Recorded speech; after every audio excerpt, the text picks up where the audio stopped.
자, 어쨌든 법적으로 박근혜 전 대통령 같은 경우는 사면 가능한 신분이 됐습니다. 이낙연 대표하고 직접 통화하셨다고 들었어요. 네네. 네, 그래서 제가 네. 아니 이건 아직 확정 판결도 안 났는데 좀 너무 빠르신 것 같고 또 이 본인들의 또 그 본인이나 그쪽 진영의 일정한 반응이 나와야 되는 거 아닙니까? 네. 이런 말씀을 드린 적이 있습니다만 대한민국을 뒤흔들었던 촛불혁명의 과정에서 생겨진 일들이기 때문에 국민들이 상당수가 이 정도면 뭐 설명해줘도 좋겠다라는 그러한 이제 공감대가 형성됐을 때 이루어지는 것이 바람직하지 않겠는가. 따라서 그런 공감대가 형성되려면 당사자나 그 주변 분들이 일정하게 국민들에게 입장을 밝히시는 게 그런 설득을 위해서도 필요한 거 아닌가 이런 생각이 들었고요. 최근에 몇몇 분이 오히려 발끈해서 화를 내시는 걸 보고 해주려면 해주고 말려면 말아 이런 식으로 얘기하는 걸 보면서 이건 아니지. 아무리 대통령이어도 민주주의 국가에서 국민들의 상당수의 공감대 형성됐을 때 실행 가능한 것이지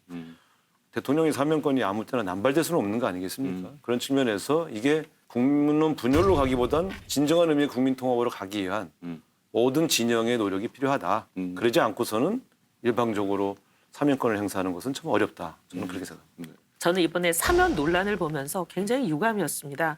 왜냐하면 꺼낸 게 누구냐. 여권의 여당의 당대표가 꺼내셨거든요. 네네. 근데 그분이 그냥 당대표만 되신 분이 아니고 총리까지 지내신 분이고 1등 하던 대권 주자 아닙니까? 보통 분이 아니죠. 근데 이런 분이 그렇게 가볍게 전직 두 대통령의 사면 얘기를 정말 심심풀이 땅콩처럼 꺼냈겠느냐. 그럴 리는 없다고 봅니다.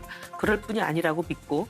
그러면 대통령하고 교감이 사전에 있지 않았을까? 있지 않고 만약에 얘기를 꺼냈다면 나는 그분이 정말 대권 주자 자격, 여당의 당대표 자격, 총리의 자격 등등의 물음표를 달 수밖에 없거든요. 근데 그렇지 않다면 대통령하고 교감이 돼서 꺼낸 일이라면 꺼내자마자 마치 무슨 시해 주듯이 뭐 떡 하나 주듯이 얘기를 꺼냈다가 다시 걷어들이고 하는 이런 것들이 어떻게 보면 국민을 갈라치게 하고 정치 공작의 카드로 쓰는 건 아닌가 그런 우려가 사실 생겼습니다. 정치 공작의 카드는 아니었을 것 같아요. 왜냐하면 그렇게 따지면 너무 실패한 카드인 것 같아요. 이낙연 대표 입장에서 보면 본인으로서도 정말 큰 타격을 입었다고 보고 지지율 면에서 사면이라는 건 결국 모든 국민은 법 앞에 평등하다. 죄를 지은 사람은 처벌받아야 된다라는 기본 원칙에 대한 중대한 예외잖아요.